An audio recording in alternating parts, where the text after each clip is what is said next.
sekta ya afya. Tuvuke huko tupate kujua yanayojiri sasa hivi. You'll have an opportunity still to issue or to ask any clarifications after she's done with the statement.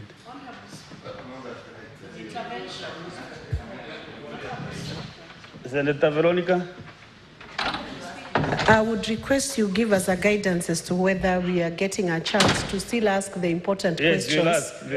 You have no problem with regarding the question she has been answering. Yeah, so because also senators want to ask the issue on the strike. Yes. We are open that you can still ask on NHIF. Okay. So there is no problem. Thank you. So, Honorable CS.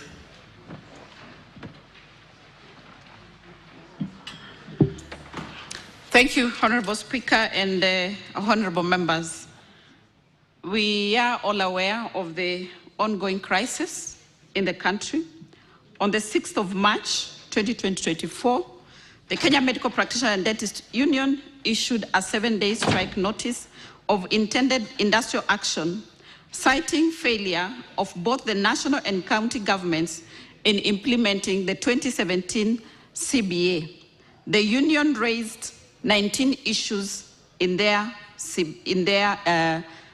notice.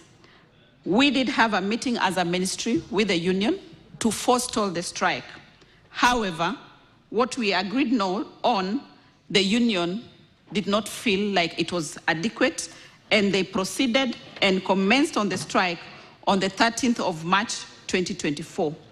Following that notice, the Kenyatta National Hospital moved to court seeking stay orders against the industrial action to prevent interruption of services in health facilities, an interruption which would endanger the lives, safety, and health of Kenyans. The Employment and Labor Relations Court on the 15th of March 2024 ordered that a whole-of-nation approach be instituted towards resolving the instant long-running dispute in Kenya's health sector and for the purpose of achieving a sustainable solution. The ongoing negotiation and conciliation to incorporate the head of public service, the Cabinet Secretary for National Treasury, the Cabinet Secretary for Public Service, the Cabinet Secretary for Labor and Social Protection, the Salaries and Remuneration Commission, the Public Service Commission, the Council of Governors, each of the 47 county governors, the Kenya Federation of Employers, and the Central Organization of Trade Unionists, and all National Referral Hospital, and all the parties to the suit, and the negotiation and conciliations to seek to comprehensively address all grievances leading to the strike. As part of its mandate, the Whole of Nation Committee has reviewed all the 19 issues raised in the Notice of Industrial Action and classified them into priority areas. 6 of the issues that were raised were classified to relate to the national government, while 9 of the issues were classified to relate to the county government. 4 issues fell under concurrent mandates of both the 2 levels of government. Equally, as that process was going on, the Kenya Union of Clinical Officers on 25th of March 2024 issued a strike notice citing 10 demands.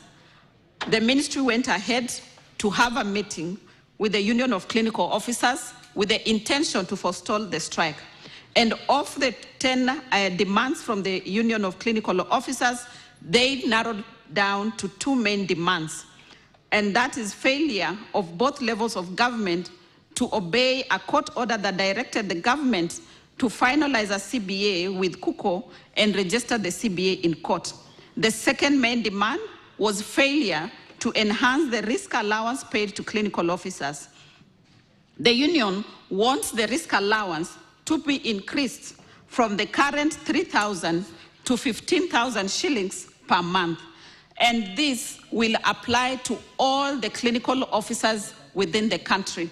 I would like to clarify that of the 14,000 clinical officers in the country, only 158 are in the purview of the national government. In the same breath, on the 26th March 2024, the Kenya Union of Medical Laboratory Officers issued a strike notice citing failure by the government to formulate and sign a recognition agreement with the union. The second issue is failure by government to confirm to permanent and pensionable all UHC staff, COVID-19 employees, UHC interns, and National TB and Lung Disease Program Fund employees. The other demands that were raised were all discussed by the Minister of Health in a meeting with them. Honorable Speaker and honorable members, the industrial action has had significant impact on healthcare services. This has resulted in unavailability and delayed in health services delivery amongst the Kenyans. It has compromised the quality of care and equally disrupted the referral system. This impact has the potential to contribute to catastrophic health expenditures and adverse health outcomes for the population. Ultimately, the country stands to lose gains made in key health indicators, including maternal health, HIV, TB, malaria, and NCDs. From our checks, referral facilities, specialized outpatient services are significantly affected at 33% and 25% reduction in specialist and outpatient services. So what has the ministry done in terms of the crisis that is here? I want to confirm that the ministry has categorized this into 3 issues: short-term measures, which we are already working on it, medium-term measures, and long-term measures. In the short-term measures, the ministry has already posted interns in lines with the SRC advisory. 1,270 diploma clinical officer interns have already been posted, and they have reported in their areas of posting. Posting letters for 1,210 medical officers, pharmacists, and dental officer interns have been sent to the respective interns, and their names have been published in the newspaper to inform them of their places of posting, and it is expected that then they start reporting from the 15th of March, which is 2 days ago. The next cadre of interns, that is the nursing officer degree and clinical officer degree, their posting letters are ready, and as we speak, a number have started picking them.